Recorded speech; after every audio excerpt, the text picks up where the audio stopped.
دنیا و کراہیت الموت، دنیا کی محبت اور موت کی ناپسندیدگی، ناگواری، موت کا ڈر، یہ جب پیدا ہو جائے گی بس پھر تمہارا حال یہی ہونا ہے۔ آج واقعی دسترخوان پر مسلمانوں کو ایک پلیٹ میں سجا کر رکھا ہوا ہے، کھانے والوں کو دعوت دی جا رہی ہے، آؤ اور کھاؤ اور کھاؤ، اور ہمیں چوں کرنے کی گنجائش نہیں ہے۔ اس لیے میں کہتا ہوں کہ کب تک ہم ان دروں کی ٹھوکریں کھاتے رہیں گے؟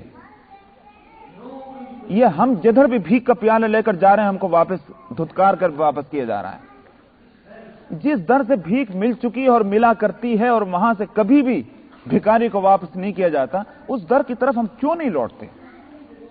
آئیں ہم عہد کریں کہ پھر اسی در پر ہم لوٹیں کہ جہاں سے ساری دنیا کو خیرات ملتی ہے، وہیں ہم کو واپس آئیں اور صحیح طور پر واپس آئیں، سچے طور پر بھکاری بن کر آئیں، تو وہاں سے ہم کو بھیک ملے گی۔ اس طرح نہیں کہ ہم اپنے آپ کو دھوکہ دیں، نہ اپنے آپ کو دھوکہ دے کر، نہ دنیا کو دھوکے میں ڈال کر، صحیح طور پر اگر ہم اسلام کا نام لے کر اور اسلام کو اپنا کر ہم چلیں گے، انشاءاللہ دنیا میں بھی ہماری کامیابی اور آخرت میں بھی کامیابی ہے۔ فیصلہ کرنے کی دیر ہے۔ یاد رکھیے، فیصلہ کرنے کے بعد عمل کرنا بہت آسان ہوتا ہے، بہت آسان ہوتا ہے۔ سچ میں کہتا ہوں کہ فیصلہ کرنے کی دیر ہے، اور دیر اس لیے ہے کہ آپ تیار نہیں، ورنہ فیصلہ بھی سیکنڈ بھر میں ہوتا ہے۔ سمجھ میں آیا؟ فیصلہ بھی تو سیکنڈ بھر میں ہوتا ہے۔ عمر فاروق ایک طرف تو فیصلہ یہ کر کے جا رہے ہیں کہ محمد کا سر قلم کریں گے صلی اللہ علیہ وسلم، یہ فیصلہ کیے ہوئے ہیں۔ اس فیصلے کے بدل کر اور پھر قدموں میں گرنے کا فیصلہ کرنے میں کتنی دیر لگی؟ سیکنڈ بھر میں فیصلہ یہ ہو گیا کہ نہیں، اب اس کے قدموں میں جانا ہے جس کا سر قلم کرنے کے لیے جانا تھا۔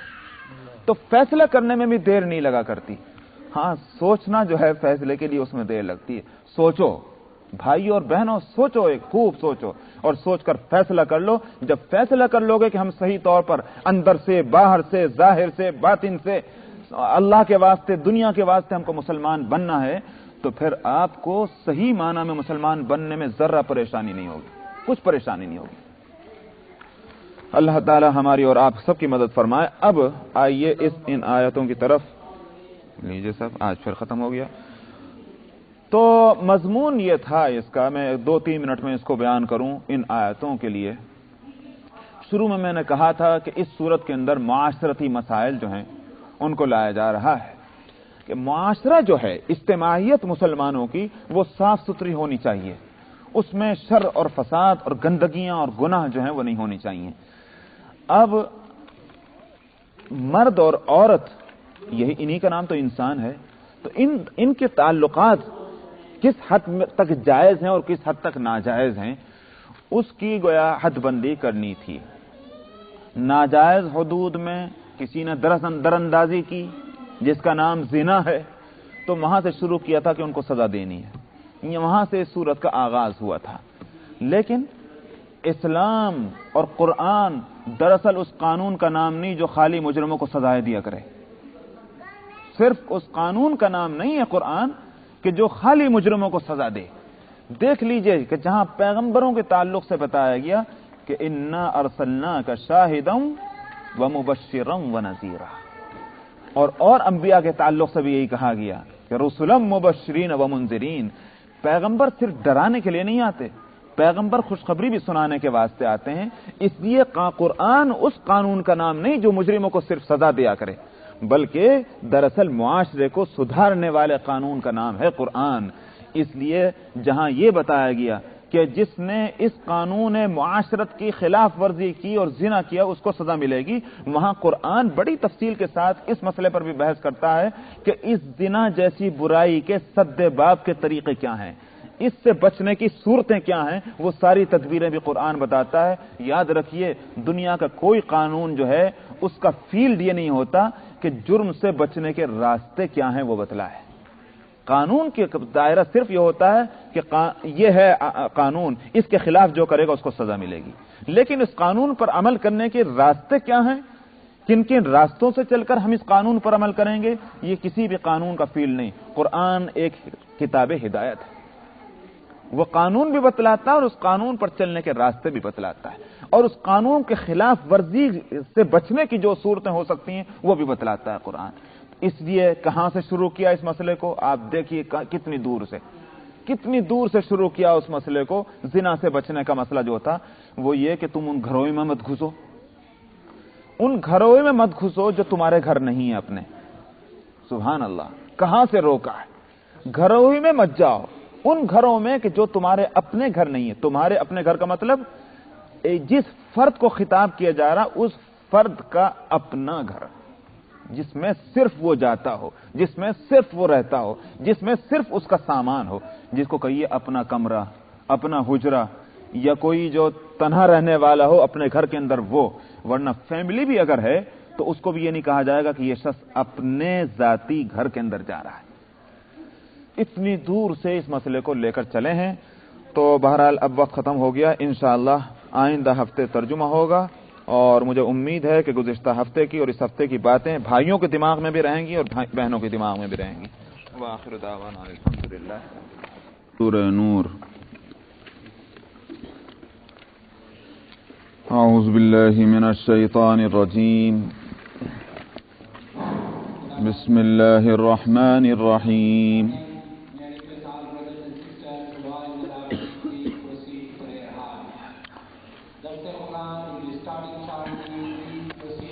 الذين آمنوا لا تدخلوا بيوتا غير بيوتكم حتى تستأنسوا وتسلموا على أهلها ذلكم خير لكم لعلكم تذكرون فإن لم تجدوا فيها أحدا فلا تدخلوها حتى يؤذن لكم وَإِن قِيلَ لَكُمْ ارْجِعُوا فَارْجِعُوا هُوَ أَزْكَى لَكُمْ وَاللَّهُ بِمَا تَعْمَلُونَ عَلِيمٌ لَيْسَ عَلَيْكُمْ جُنَاحٌ أَن تَدْخُلُوا بُيُوتًا غَيْرَ مَسْكُونَةٍ فِيهَا مَتَاعٌ لَكُمْ وَاللَّهُ يَعْلَمُ مَا تُبْدُونَ وَمَا تَكْتُمُونَ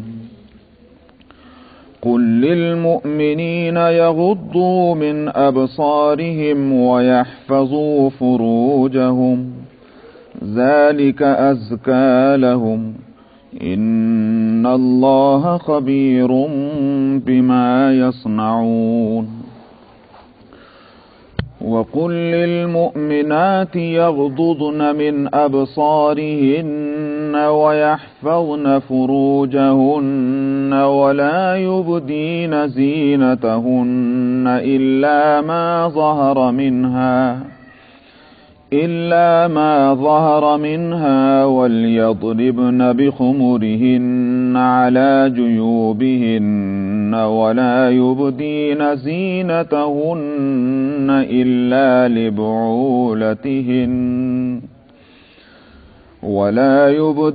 زينتهن إلا لبعولتهن أو آبائهن أو آباء بعولتهن أو أبنائهن أو أبناء بعولتهن أو إخوانهن أو بني إخوانهن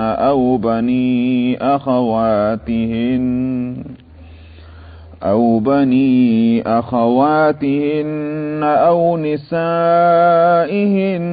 أو ما ملكت أيمانهن أو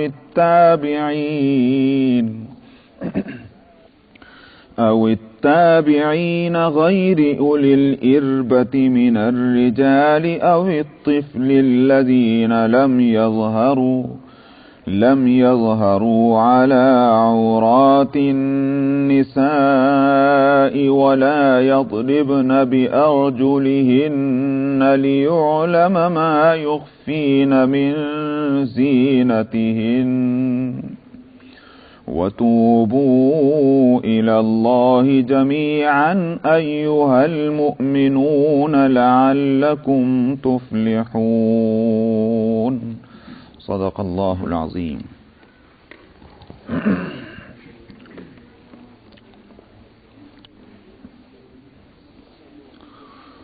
گزشتہ 2 ہفتے کی تقریریں اگر ذہن میں ہوں گی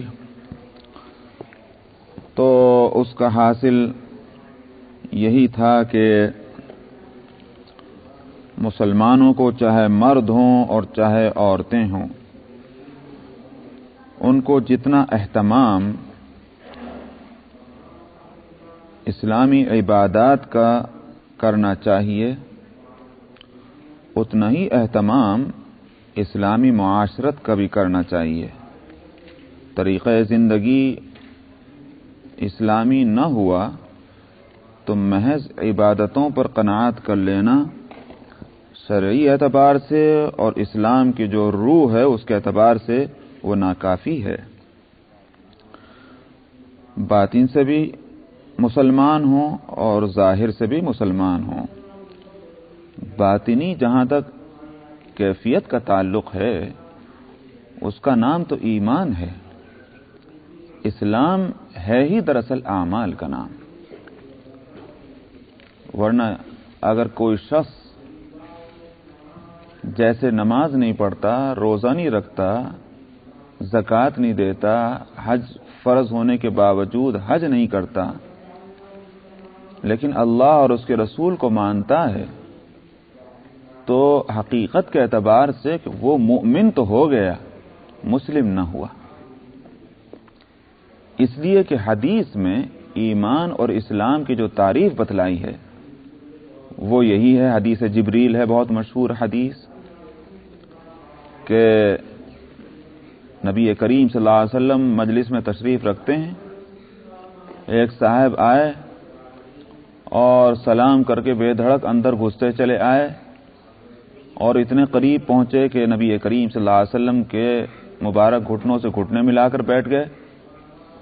تو لوگوں کو بڑی حیرانی ہے۔ حضرت عمر رضی اللہ عنہ جو اس روایت کے راوی ہیں وہ کہتے ہیں کہ ہم بہت حیران تھے، یہ کون شخص ہے جو اس طرح سے بے دھڑک آ گیا، معلوم ہوتا ہے پہلے سے جان پہچان ہے، مگر ہم نے تو آج تک اس کو کہیں دیکھا ہی نہیں۔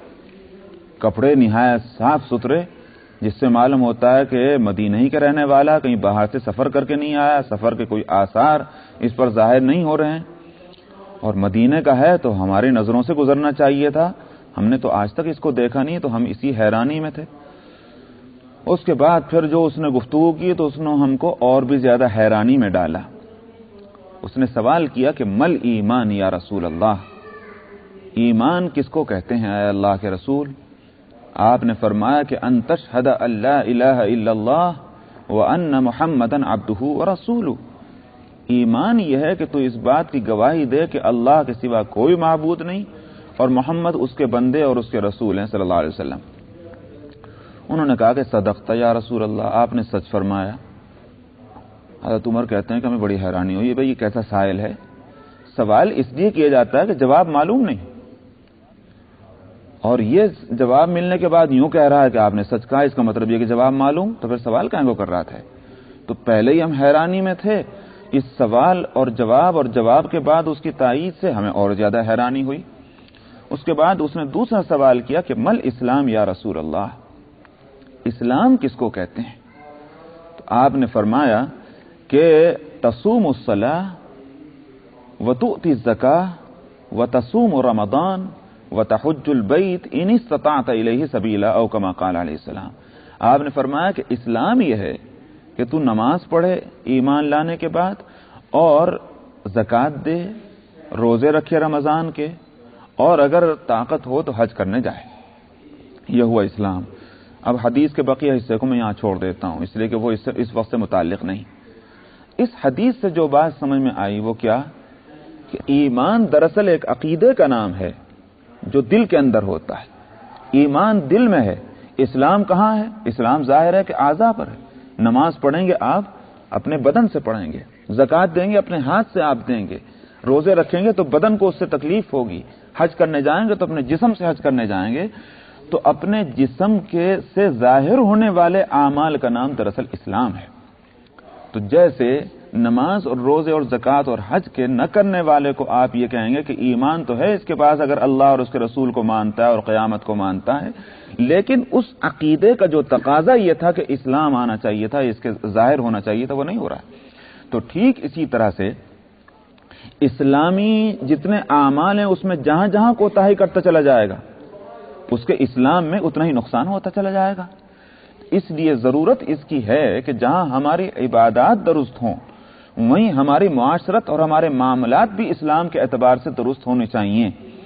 ہمارا ظاہر اور ہمارا باطن وہ اسلامی ہونا چاہیے، چاہے مرد ہوں چاہے عورتیں ہوں۔ اسلام ہمارے چہروں سے ہمارے جسم سے ظاہر ہو، یہ تھی وہ غرض میری 2 ہفتے کی تقریر کی۔ اس تقریر کا جوڑ ان آیتوں سے جو ہے وہ اگرچہ آیتیں جو ہیں اس میں زیادہ خطاب عورتوں کے لیے ہے، کچھ خطاب مردوں کے لیے بھی ہے۔ تو مسئلہ جو آ رہا ہے وہ آ رہا ہے پردے کا، لیکن پردہ اپنی ذات سے مقصد نہیں ہے، پردہ تو ایک ذریعہ ہے۔ ذریعہ کس چیز کا؟ بے حیائی اور بے حیائی کے کاموں سے بچانے کا، جس کی انتہا ہے زنا، جس کی سزا شروع صورت میں بتا دی گئی ہے۔ لیکن میں نے کہا تھا کہ اس قرآن محض ایک قانون کی وہ کتاب نہیں ہے کہ جو قانون بتلا کر یہ کہتے کہ جو اس کے خلاف کرے گا اس کو سزا ملے گی۔ قانون دراصل کتاب ہدایت ہے، قرآن کتاب ہدایت ہے۔ ایک طرف قانون بتلاتا ہے، دوسری طرف اس قانون پر عمل کرنے کے لیے کیا سہولتیں ہیں، کیا راستے ہیں، کس طرح سے آسانی کے ساتھ اس پر عمل کیا جا سکے کہ تاکہ ہم خلاف ورزی کے جرم کے اندر مبتلا نہ ہوں۔ قرآن ان راستوں کی بھی نشاندہی کرتا جاتا ہے۔ تو اسی طرح سے یہاں جب شروع میں کہہ دیا کہ زنا کی سزا یہ ہے، اب اس انتہائی برائی سے بچنے کے راستے کیا ہیں اس کو بتلا رہے ہیں پوری ترتیب کے ساتھ۔ تو پہلی آیت جو آئی اس کا حاصل تو یہ ہے کہ تم دوسروں کے گھروں میں بغیر اجازت کے داخل ہی مت ہو، اجازت لو جب جاؤ۔ کیوں؟ اس واسطے کہ اس کے 2 مصلحتیں ہیں۔ ایک مصلحت تو یہ ہے کہ گھر کس لیے ہے؟ گھر جو ہے آدمی بناتا ہے وہ اس لیے تاکہ اس کو راحت اور آرام اور سکون ملے۔ چنانچہ اللہ تعالیٰ نے قرآن پاک میں گھروں کے تعلق سے فرمایا کہ اللہ الذی جعل لکم من بیوتکم سکنا، اللہ وہ ہے کہ جس نے تمہارے لیے تمہارے گھروں کو سکون کی جگہ بنایا۔ تو معلوم ہوا کہ گھر جو ہے وہ انسان اس لیے بناتا ہے کہ اس کو سکون ملے، آرام ملے، راحت ملے۔ لیکن آرام اور راحت اس وقت تک نہیں مل سکتا جب تک دوسرے کی بے جا دخل اندازی سے اس کو امن نہ مل جائے۔ اگر جا اور بے جا دوسرے اس میں دخل انداز ہوں گے تو آدمی کا سکون، آدمی کا اطمینان، آدمی کا راحت، آدمی کا آرام جو ہے وہ برباد ہو جائے گا۔ اس لیے کہا گیا کہ تم بے دھڑک دوسروں کے گھروں میں مت گھس جاؤ جب تک کہ تم اجازت نہ لے لو۔ تو ایک تو یہ کہ گھر کا اصل جو مقصد ہے وہ اس طرح پورا ہو جائے گا ان کے لیے۔ دوسرا فائدہ خود آنے والے کے لیے ہے کہ آنے والا جو ہے اجازت لے کر جب جائے گا تو جس کے گھر میں جا رہے ہیں اس نے اجازت دی، اب ظاہر ہے کہ وہ خوش ہو کر آپ سے ملے گا۔ جس غرض کے لیے آپ جائیں وہ غرض آپ کی پوری ہوگی۔ اگر آپ بے اجازت جا رہے ہیں، پتہ نہیں جس کے پاس آپ جا رہے ہیں وہ ملنا بھی چاہتا ہے کہ نہیں چاہتا، اب آپ سے مل تو رہا ہے مگر بے دلی کے ساتھ مل رہا ہے۔ اجازت دے گا تو خوش ہو کر آپ سے ملے گا، اور اس میں ظاہر ہے کہ اس ملنے کے اندر جو خیر اور برکت ہے وہ اس ملنے کے اندر نہیں ہو سکتی کہ جو بددلی کے ساتھ ملاقات ہو۔ یہ شخص عزت کے ساتھ وہاں پہنچے گا کہ جب اجازت لے کر پہنچ رہا ہے۔ دوسرا فائدہ اس کا ہے۔ اور تیسرا فائدہ یہی ہے کہ اس طرح سے جو اس گھروں کے اندر رہنے والے ہیں پتہ نہیں کہ وہ کس حالت میں ہیں، ان کے بدن کے وہ حصے کی جو دوسروں کے سامنے نہیں کھلنے چاہیے تھے وہ کھل جاتے ہیں اس طرح سے، تو بے پردگی ہوتی ہے۔ اگر اجازت لے کر جائیں گے تو اس سے پردہ بھی برقرار رہے گا۔ وہی دراصل وجہ ہے یہاں ان احکام کو یہاں لانے کی۔ تو پہلے اس آیت کو سن لیجئے، پھر میں مزید اور باتیں بتلاؤں گا۔ فرمایا کہ اے ایمان والو نہ داخل ہو تم گھروں میں جو تمہارے گھر کے علاوہ ہیں. اور یہاں اپنے گھر کے علاوہ سے مراد وہ گھر جو اپنے رہنے کا ہے، اس کے علاوہ دوسرے گھر، یہاں تک کہ ماں کا گھر، باپ کا گھر، بھائی کا گھر، بہن کا گھر، یہ سارے گھر جو ہوں گے یہ غیر اپنے گھر کے علاوہ دوسروں کے گھر بن جائیں گے. چنانچہ حدیث میں آتا ہے، ایک صحابی نے سوال کیا نبی کریم صلی اللہ علیہ وسلم سے، یا رسول اللہ کیا میں اپنی ماں کے گھر میں بھی اجازت لے کر جاؤں؟ آپ نے فرمایا کہ ہاں، ماں کے گھر میں بھی اجازت لے کر جاؤ. عرض کیا یا رسول اللہ میں تو ساتھ ہی رہتا ہوں، میں تو ماں کے ساتھ ہی تو رہتا ہوں. فرمایا کہ تب بھی تم ان سے اجازت لے کر ان کے گھر میں جاؤ. یعنی وہاں گھر سے مراد ان کا حجرہ ہوا. اگر گھر مشترک ہے پورا لیکن حجرہ اور روم جو ہے ان کا الگ ہے، اس روم کے اندر بھی اجازت لے کر جاؤ. تو ماں کے گھر اور ماں کے حجرے میں بھی اجازت لے کر جانا ہے. تو فی بیوتن غیر بیوتکم کا معنی جو اپنا روم، اپنا گھر ہے، جو اپنے ہی استعمال کے لیے ہے، اس کے علاوہ دوسرے کے استعمال کے لیے جو بھی حصہ ہوگا اس میں اجازت لے کر جانا چاہیے. ایک بات تو یہ ہوئی. پھر حتی تستأنسوا کا لفظ لائیں، ان سے بنا ہے، یعنی اجازت میں یہ بات ہونی چاہیے کہ جس سے کہ یہ بات معلوم ہو کہ ایک انسیت ہے، وہ جو اجازت سے پہلے جو غیریت تھی وہ ختم ہو گئی. چنانچہ اس کے اندر یہ بات بھی آ جاتی ہے کہ اگر کوئی شخص اپنے گھر کے اندر جا رہا ہے اور اس میں اور بھی رہ رہے ہیں، گھر والے، بیوی رہتی ہے، بچے رہتے ہیں، اور جانا ہے اس میں بھی اجازت لے کر، لیکن چونکہ آواز کو پہچانتے ہیں، آپ اسی گھر میں رہتے ہیں، آپ کی آواز کو پہچانتے ہیں، اتنا کافی ہوگا کہ کھنکار کر آپ چلے جائیں، جس سے کہ وہ سمجھ جائیں کہ آپ اندر آ رہے ہیں. جیسا کہ حضرت عبداللہ ابن مسعود رضی اللہ عنہ کا عمل تھا. حضرت عبداللہ ابن مسعود رضی اللہ عنہ کے بارے میں یہ ان کی اہلیہ کہتی ہیں کہ عبداللہ ابن مسعود کبھی بھی میرے پاس نہیں آئے باہر سے جب تک کہ انہوں نے کھنکار نہیں دیا. باہر سے ذرا کھنکار کر کے مجھے متنبہ کر دیا کہ میں آ رہا ہوں، تب آیا کرتے تھے، تاکہ اگر میں اس ایسی حالت میں ہوں کہ اس حالت میں ان کے سامنے میں جانا پسند نہ کروں یا وہ پسند نہ کریں اس حالت میں میرا ان کے سامنے آنا، تو میں اس حالت کو بدل دوں، یا کوئی دوسری ہی میرے پاس بیٹھی ہوئی عورت میں کم سے کم ان کو روک سکوں. تو تستانسوا کا لفظ لائے ہیں کہ انسیت پیدا ہو جانی چاہیے تمہارے اور اس کے درمیان اندر جانے میں. یہ ایک بات. اور فرمایا کہ وَتُسَلِّمُوا عَلَىٰ أَهْلِهَا، سلام کرو تم اس گھر کے رہنے والوں پر. معلوم ہوا کہ اجازت کے ساتھ وہ بھی اتنا ہی ضروری ہے. اور حدیث میں فرمایا گیا کہ جو بغیر سلام کی اجازت لے اس کو اجازت مت دو. معلوم ہوا کہ سلام کا حصہ بنا دیا گیا، اجازت کا حصہ بنا دیا گیا اس سلام کو. چنانچہ نبی کریم صلی اللہ علیہ وسلم کی اپنی عادت شریفہ یہی رہی کہ جب آپ کسی کے یہاں تشریف لے جاتے، آپ دروازے کے باہر کھڑے ہوتے، اور دروازے کے باہر بھی یعنی کہ بالکل دروازہ کھلا ہوا سامنے کھڑے ہو گئے، کنارے الگ کو کھڑے ہوا کرتے تھے، اور وہاں السلام علیکم آپ فرمایا کرتے تھے کہ السلام علیکم. آپ 3 مرتبہ سلام کہا کرتے تھوڑی تھوڑی دیر کے بعد، اور اپنا نام بتاتے آپ اگر ضرورت ہوتی. چنانچہ ایک واقعہ ہے کہ حضرت سعد ابن معاذ یا حضرت سعد ابن عبادہ رضی اللہ عنہ کے ہاں آپ تشریف لے گئے، انصاری ہیں صحابی، اور آپ نے وہاں باہر دروازے پر کھڑے ہو کر 3 مرتبہ سلام کیا تھوڑی تھوڑی دیر کے بعد. 3 مرتبہ کے بعد جب جواب نہیں آیا آپ واپس تشریف لے جانے لگے. پیچھے سے سعد ابن عبادہ جو تھے صاحب گھر، وہ دوڑے ہوئے آئے اور عرض کیا یا رسول اللہ وعلیکم السلام، میں تو حاضر ہوں، تشریف لائیں. فرمایا کہ بھئی تم نے پھر جواب کیوں نہیں دیا؟ عرض کیا یا رسول اللہ جواب تو میں دے رہا تھا مگر میں آہستہ آہستہ جواب دے رہا تھا، میں چاہ رہا تھا کہ جتنی مرتبہ بھی آپ کا سلام میرے لیے ہو جائے اتنا ہی کم ہے، تو اس لیے میں زور سے جواب نہیں دے رہا تھا کہ ایک مرتبہ میں اگر میں نے جواب دے دیا تو پھر میں دوسرے اور تیسرے سلام سے محروم ہو جاؤں گا. یہاں اس بحث میں مت جائیے کہ بھائی یہ تو سوچا لیکن یہ نہیں سوچا کہ اللہ کے رسول کو زحمت ہے. دراصل اس طرح کی چیزوں میں کوئی اصول مقرر نہیں کیا جا سکتا. محبت کے جذبات جو ہیں جو رخ اپنے لیے متعین کر دیں وہی معتبر ہوگا. تو یہاں نظر ان کی اس پر نہیں کہ اللہ کے رسول کو تکلیف ہے، اگر اس پر نظر جائے گی اور پھر تکلیف پہنچائیں گے تو یہ کفر بن جائے گا اللہ کے رسول کو تکلیف پہنچانا. چونکہ نظر اس پر نہیں، نظر ہے دوسرے پہلو پر، اچھے پہلو پر، اس لیے اس پر ان کو اجر ملے گا. یہ ایسا ہی ہے کہ جیسے سہارنپور کے اندر یو پی میں ایک بزرگ گزرے ہیں مولانا احمد علی صاحب محدث رحمۃ اللہ علیہ. بہت بڑے عالم تھے.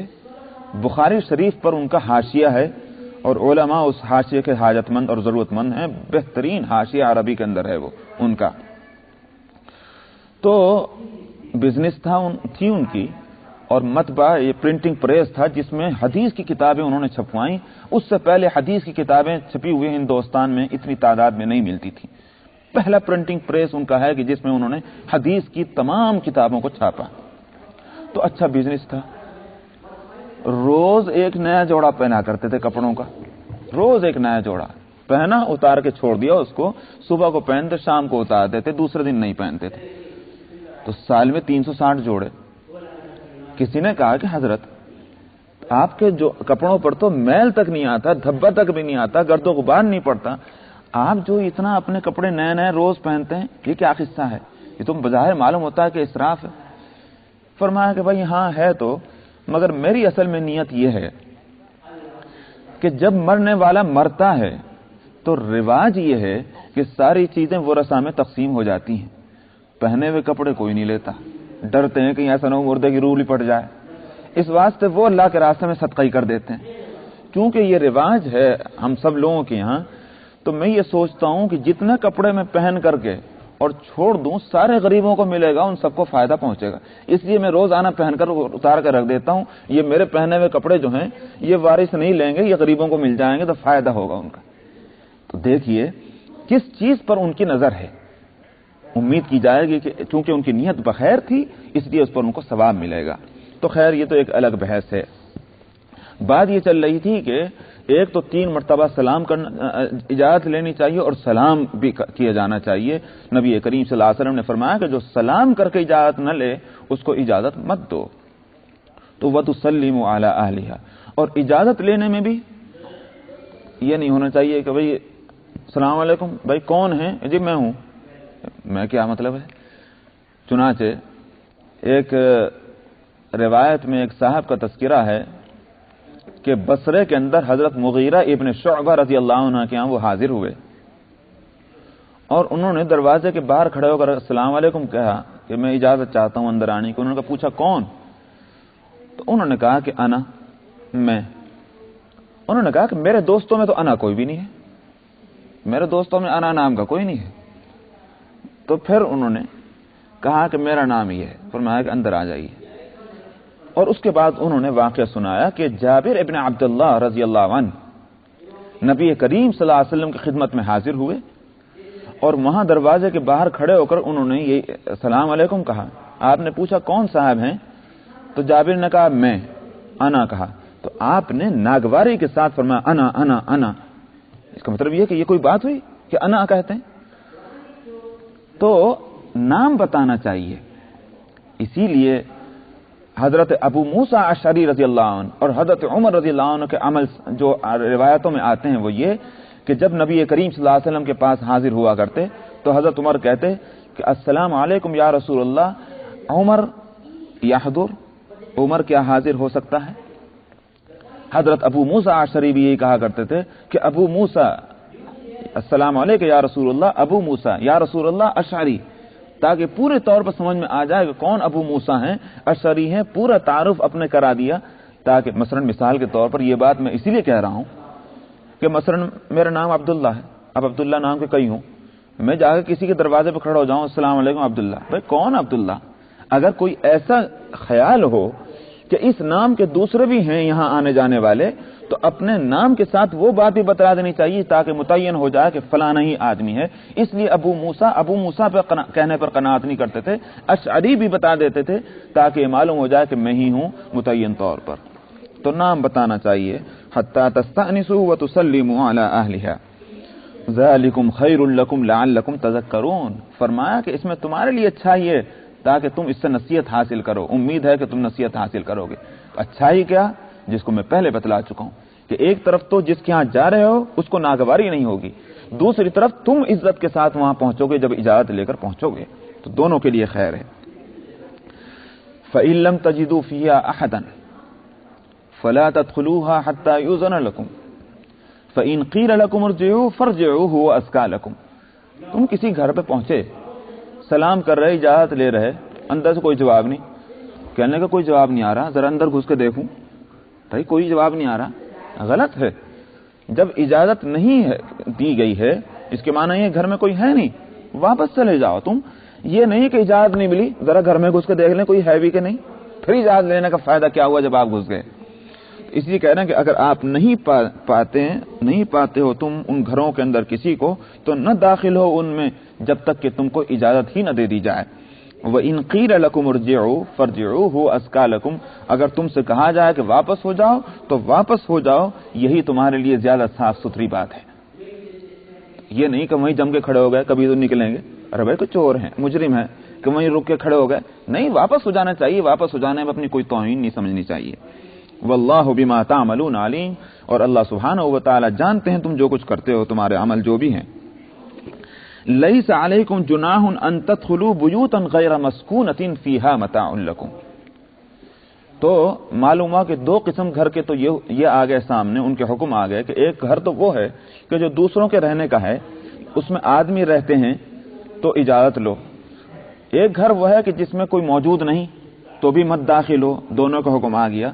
ایک تیسرے قسم گھر کی وہ ہے کہ جس میں سامان ہمارا رکھا ہوا ہے لیکن کسی متعین آدمی کے رہنے کی جگہ نہیں ہے.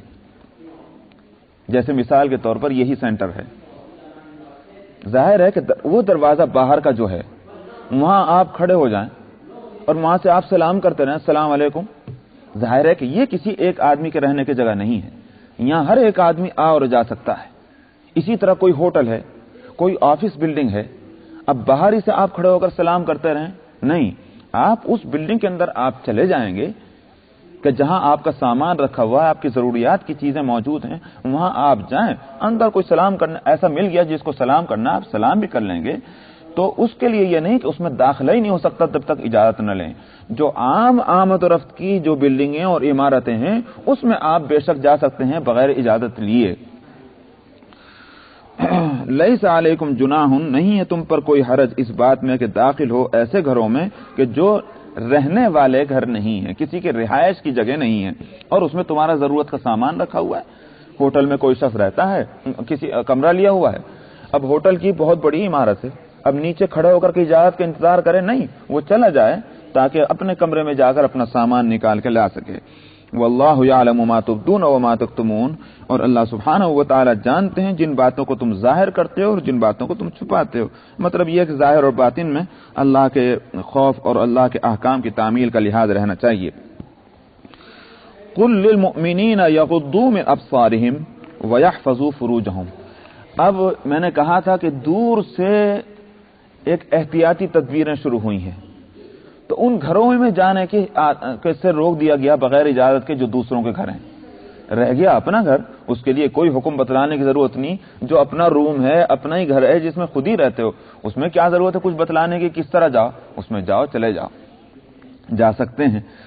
اب اس کے بعد نمبر 2 آتا ہے اس مسئلے کا, اور وہ ہے یہ کہ تمہارا برتاؤ دوسروں کے ساتھ کیسا ہونا چاہیے. مردوں کا عورتوں کے ساتھ, عورتوں کا مردوں کے ساتھ. مثال کے طور پر مردوں کا عورتوں سے سامنا ہوتا ہے, عورتوں کا مردوں سے سامنا ہو جاتا ہے, تو پھر کیا ہونا چاہیے. یہاں تک تو یہ تھا کہ ان گھروں میں مت جاؤ دوسروں کے, لیکن یہ کہ بہرحال کہیں سامنا ہو. اس کے آداب میں سے یہ ہے, قل للمؤمنین یغضوا من ابصارهم. آپ کہہ دیجئے ایمان والے مردوں سے کہ وہ نیچی رکھیں اپنی نظروں کو. کن چیزوں سے نیچی رکھیں؟ یہ مطلب نہیں کہ راستہ ہی نہ دیکھیں جس پہ چل رہے ہیں, بلکہ نیچے رکھنا ہے تاکہ وہ چیزیں نظر نہ آئیں کہ جن کو نظر نہیں آنا چاہیے. عورت کے بدن کے وہ حصے کہ جس پر نظر نہیں جانی چاہیے وہ نظر نہ آئے. اسی طرح سے عورت کی نظریں نیچی رہنی چاہیے تاکہ مرد جو ہے وہ اجنبی مرد کو نہ دیکھ سکیں. یہ مراد ہے اس سے.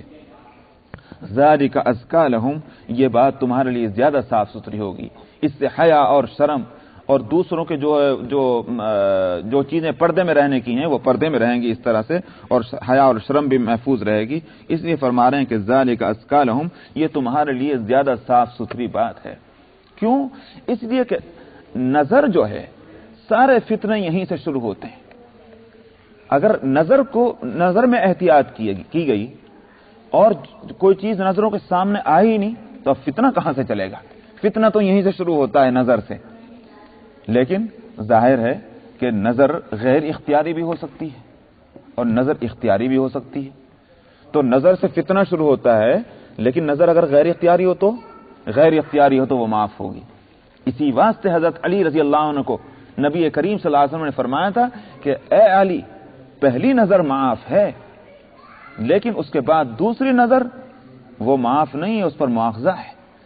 مثال کے طور پر اچانک نظر اٹھی تو کوئی عورت سامنے ہے، تو اب یہ معاف ہوگی، اس لیے کہ ہم نے ارادہ کر کے نہیں دیکھا، لیکن اس کے بعد دوبارہ ارادہ کر کے اس عورت کو دیکھنا، یا اسی طرح سے عورت کی ایک نظر مرد پر پڑ جائے غیر اختیاری، یہ معاف ہوگی، لیکن دوبارہ پھر سے اس کو دیکھنا کہ بھئی کیسا ہے مرد، کیسی اس کی شکل و صورت ہے، کیسی وضاقتیں ہے، یہ اس کے اپنے اختیار کی ہے۔ مواخذہ اس نظر پر ہے جو اختیار سے ہے۔ تو اس لیے ذالک ازکی لہم فرمایا کہ چونکہ نظر سے فتنے شروع ہوتے ہیں، تمہارے لیے تمہارے اخلاق اور کردار کی صفائی اور ستھرائی کے لیے یہی بات بہتر ہے کہ اپنی نظروں کو نیچے رکھو۔ ان اللہ خبیر بما یصنعون، اللہ تعالیٰ باخبر ہیں جو کچھ یہ باتیں کرتے ہیں۔ وَقُلْ لِلْمُؤْمِنَاتِ يَغْضُضْنَ مِنْ أَبْصَارِهِنَّ، اچھا وَيَحْفَظُوا فُرُوجَهُمْ، اس میں لفظ آیا تھا کہ اپنی شرمگاہوں کی حفاظت کریں، تو معلوم ہوا کہ مقصود ہے شرمگاہوں کی حفاظت کرنا اس کے بیجا استعمال سے، لیکن اس کے لیے پہلا زینہ کیا ہے؟ نظر کی حفاظت۔ اسی لیے حدیث میں فرمایا گیا کہ زنا نظر سے بھی ہوتا ہے، زنا محض شرمگاہوں سے نہیں ہوتا، زنا نظر سے بھی ہوتا ہے۔ نظر سے یہ کہ صاحب دیکھ رہے ہیں مثلا اور نظروں میں اس سے لطف لے رہے ہیں کسی کے حسن سے، ظاہر ہے کہ یہ نظر کا زنا ہو جائے گا۔ تو چونکہ فتنے کا آغاز یہیں سے ہوتا ہے، تو شرمگاہوں کی اگر حفاظت کرنی ہے تو پہلے نظروں کی حفاظت کرو، تب شرمگاہیں محفوظ ہو جائیں گی۔ اس لیے وَيَحْفَظُوا فُرُوجَهُمْ اس کے بعد فرمایا۔ تو یہاں فرما رہے ہیں وَقُلْ لِلْمُؤْمِنَاتِ يَغْضُضْنَ مِنْ أَبْصَارِهِنَّ وَيَحْفَظْنَ فُرُوجَهُنَّ، اور آپ کہہ دیجئے ایمان والی عورتوں سے کہ نیچے رکھیں وہ اپنی نظروں کو اور حفاظت کریں وہ اپنی شرمگاہوں کی۔ ٹھیک اسی طرح جن الفاظ سے مردوں کو ہدایت دی گئی، انہی الفاظ سے عورتوں کو بھی ہدایت دی گئی۔ تو یہ معنی نہیں ہے کہ صاحب عورتیں جو ہیں ان کے لیے بالکل اجازت ہوگی کہ وہ مردوں کو دیکھ سکتی ہیں، یہ نہیں۔ چنانچہ ایک روایت میں ہے کہ حضرت عبداللہ ابن ام مکتوم رضی اللہ عنہ نبی کریم صلی اللہ علیہ وسلم کی خدمت میں حاضر ہوئے۔ یہ نابینا ہیں، آنکھوں سے ان کو نظر نہیں آتا، وہ حاضر ہوئے، آپ اب ازواج مطہرات میں کچھ کے ساتھ تھے، تو اندر وہ جب آنے لگے تو پردے کے چونکہ یہ احکام نازل ہو چکے تھے، اس لیے اس کے باوجود انہوں نے پردہ نہیں کیا۔ آپ نے فرمایا کہ تم پردے میں کیوں نہیں گئی؟ عرض کہ یا رسول اللہ، عبداللہ تو نابینا ہے، ان کو تو نظر نہیں آتا۔ فرمایا تمہاری تو آنکھیں ہیں، تم کو تو نظر آتا ہے۔ معلوم ہوا کہ عورتوں کو بھی اسی طرح سے مردوں کے تعلق سے احتیاط کرنی چاہیے نظروں میں کہ جو مردوں کو حکم دیا گیا ہے۔ جہاں تک اس مسئلے میں دو چیزیں ہیں، ایک ہے ستر اور ایک ہے حجاب، دونوں میں فرق ہے۔ ستر اور حجاب میں فرق جو ہے وہ یوں سمجھیے آپ کہ بدن کو چھپانا تو ہے، لیکن جن چیزوں کا تعلق ستر سے ہے، جس کو ہم ستر کہتے ہیں، شریعت نے ان کو ستر قرار دیا، وہ سوائے شوہر کے عورت کسی اور کے سامنے نہیں کھولے گی، مرد سوائے اپنی بیوی کے کسی اور کے سامنے نہیں کھولے گا۔ یہ تو ہے ستر کے احکام۔ اور جہاں تک ہے حجاب کا مسئلہ، تو حجاب کے معنی یہ ہو گیا کہ جو چیزیں حجاب میں آئی ہیں وہ جن کے لیے اجازت دی گئی ہے شوہر کے علاوہ، وہ ان کے سامنے کھولا جائے گا، ان کے علاوہ اوروں کے سامنے نہیں کھولا جائے گا۔ تو مطلب دائرے کا فرق ہے۔ ستر کھولا جا سکتا ہے عورت کا صرف اس کے شوہر کے سامنے اور مرد کا صرف اس کی بیوی کے سامنے، لیکن حجاب میں جو چیزیں آ جاتی ہیں اس کا دائرہ تھوڑا وسیع ہو گیا کہ کچھ اور لوگ بھی ہیں جن کے سامنے بے حجابی ہو سکتی ہے، بے ستری تو نہیں ہو سکتی لیکن بے حجابی ہو سکتی ہے، اس کا دائرہ کچھ اور وسیع ہو گیا۔ یہ ہے فرق دونوں کے اندر، نہ یہ کہ یوں سمجھنا کہ ستر جو ہے اس کا کھولنا تو حرام ہے اور بے حجاب ہونا جو ہے وہ حرام نہیں، ایسا نہیں۔ قرآن کی ان آیتوں کے اندر دونوں کا مشترکہ حکم آ رہا ہے۔ فرق دونوں کا جو ہے وہ صرف اتنا ہے، خوب اچھی طرح سمجھ لیجئے کہ بے ستر ہونا عورت کا صرف اپنے شوہر کے سامنے اور مرد کا صرف اپنی بیوی کے سامنے ہے، اسی طرح سے اور وہ گناہ ہے۔ اس کے علاوہ اگر کسی کے سامنے بے ستر ہوگا کوئی مرد یا عورت، وہ گناہ ہے۔ ٹھیک اسی طرح سے بے حجاب ہونے کے لیے دائرے کو تو وسیع کر دیا گیا تھوڑا، لیکن جن کے سامنے بے حجاب ہونے کی اجازت نہیں ان کے سامنے بے حجاب ہونا گناہ ہی ہوگا۔ اس اعتبار سے دونوں میں کوئی فرق نہیں، کیونکہ قرآن جس نے بے ستری کو گناہ کہا اس نے بے حجابی کو بھی گناہ کہا ہے۔ تو فرما رہے ہیں کہ وَلَا يُبْدِينَ زِينَتَهُنَّ، اور نہ کھولیں یہ عورتیں اپنی زینت کو۔ زینت سے مراد ہے سامان زینت، جیسے زیور اس میں آ جاتا ہے، اسی طرح سے اپنے ہاتھوں میں پہنی ہوئی چوڑیاں وغیرہ، اپنے کانوں میں پہنے ہوئے بوندے وغیرہ، اپنے گلے میں پہنے ہار وغیرہ، یہ سارے زیورات اس کے اندر آ جاتے ہیں۔ تو یہ فرما رہے ہیں کہ نہ ظاہر کریں یہ عورتیں اپنے زیب و زینت کو مگر الا ما ظہر منہا، جو ان میں سے خود سے ظاہر ہو جائے۔ خود سے ظاہر ہو جانے کے معنی کیا ہیں؟ خود سے ظاہر ہو جانے کے یہ معنی نہیں جو بعض لوگوں نے لیے ہیں کہ الا ما ظہر منہا کے معنی یہ ہیں کہ ہاتھوں کو کھول دو، چہرے کو کھول دو اور پیروں کو کھول دو، یہ نہیں، بلکہ اس سے مراد یہ ہے کہ بغیر اختیار کے جو خود بخود کھل جائے۔ مثال کے طور پر آپ کہیں عورت کہیں بیٹھی ہوئی ہے، پردے کے ساتھ بیٹھی ہے، اس کی کسی حرکت سے وہ کپڑا ہٹا، اس کا بدن کا کوئی حصہ یا کوئی زینت جو ہے ظاہر ہو گئی، یہ ہے الا ما ظہر منہا کے معنی۔ مثال کے طور پر کوئی عورت سفر کر رہی ہے، کوئی سامان اپنا اٹھاتی ہے تو اس سامان کو اٹھانے میں بدن کا کوئی حصہ سامنے آ جاتا ہے، یہ ہے الا ما ظہر منہا کے معنی۔ نہ یہ کہ اس کو چھپانے کی کوئی ضرورت ہی نہیں ہے، بلکہ یہ کہ ضرورت اور مجبوری میں غیر اختیاری طور پر اگر کوئی حصہ جو ہے وہ بے حجاب ہو جاتا ہے وہ اس سے مستثنا ہوگا، اس کا معنی یہ ہے کہ وہ گناہ نہیں ہوگا، یہ مراد ہے اس سے۔ وَلْيَضْرِبْنَ بِخُمُورِهِنَّ عَلَى جُيُوبِهِنَّ، پھر دیکھیے کتنی احتیاط ہے کہ اپنے بدن کو تو آپ اپنے کرتے سے بھی چھپا لیتے ہیں، قمیص سے بھی چھپا لیتے ہیں، اپنے پاجاموں سے اور شلواروں سے بھی چھپا سکتے ہیں، لیکن اس سے چھپانے میں مزید احتیاط یہ کرائی گئی ہے کہ روپٹے اور چادریں جو ہیں، خمور سے مراد چادر ہو یا روپٹا ہو، وہ جو ڈھیلا ڈھالا ہوتا ہے اس کو بھی اپنے اوپر ڈال لو، کیونکہ لباس سے بدن کی ساخت جو ہے وہ نہیں چھپتی، وہ نمایاں رہتی ہے، بدن کا ابھار، بدن کا جو دباؤ ہے وہ نہیں چھپے گا اس سے، کہ ایسی چیز اس کے اوپر ہونی چاہیے کہ تاکہ بدن کا ابھار اور اتار اور چڑھاؤ جو ہے وہ بھی چھپ جائے، اتنی احتیاط کی گئی ہے اس کے اندر۔ اب آج کل فیشن کیا ہو گیا کہ وہ روپٹے تو رہ گئے بعض گویا مسلمانوں کے عورتوں میں، لیکن وہ بھی ایک فیشن ہی بن کے رہ گیا کہ وہ روپٹا بھی یوں کہیے کہ ایسا ہو گیا کہ ان کپڑوں کی خوبصورتی کے واسطے بن گیا، ایک رسی سی بنا کر اس کو گلے میں ڈال لیا۔ ظاہر ہے کہ وہ روپٹے کا مقصد نہیں، روپٹے کا مقصد یہ ہے کہ وہ سر تو چھپے ہی، اس کے علاوہ سینہ جو ہے وہ چھپ جانا چاہیے تاکہ سینے اور پیٹ کا ابھار اور اتار اور چڑھاؤ وہ سامنے نہ آنے پائے، یہ غرض تھی۔ اس لیے فرمایا کہ وَلْيَضْرِبْنَ بِخُمُورِهِنَّ عَلَى جُيُوبِهِنَّ، کہ اپنے گریبانوں کے اوپر اپنی اوڑھنیوں کو وہ ڈال لیں۔ وَلَا يُبْدِينَ زِينَتَهُنَّ، اور نہ ظاہر کریں وہ اپنی زینت کو مگر کن کے سامنے؟ یہی ہے وہ میں نے کہا کہ بے حجاب ہونا کن کے سامنے ہوگا۔ ظاہر ہے کہ زینت جو ہے وہ پیٹ کے اوپر نہیں ہوتی، زینت کہاں ہوتی ہے؟ ہاتھوں میں ہوگی، کانوں میں ہوگی، گلے کے اوپر ہوگی، پیشانی، یہی زینت کے جگہ ہیں، پیروں کے اوپر ہوگی۔ تو معلوم ہوا کہ زینت والے حصے جو ہیں ان کو اور جگہ تو نہیں کھولا جائے گا، کہاں کھولا جائے گا؟ تو معلوم ہوا کہ بے حجاب، حجاب کا مسئلہ آ گیا نا، یہ ستر کا مسئلہ نہیں ہے، یہ حجاب کا مسئلہ ہے. کن کے سامنے؟ الا لبعولتہن، اپنے شوہروں کے سامنے، اپنے شوہروں کے لیے، او آبائہن، یا اپنے آباء کے لیے. آباء کا لفظ فرمایا، اس کے اندر حقیقی باپ بھی آ جاتا ہے اور باپ کا باپ دادا بھی آ جاتا ہے، چاہے پردادا اور سگڑ دادا کیوں نہ ہو، وہ بھی آ جائے گا اس کے اندر.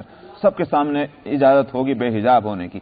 اسی طرح سے ماں کے جو باپ ہیں جس کو نانا کہتے ہیں وہ بھی اس کے اندر آ جائیں گے، پڑنانا بھی اس میں آ جائیں گے. تو آبا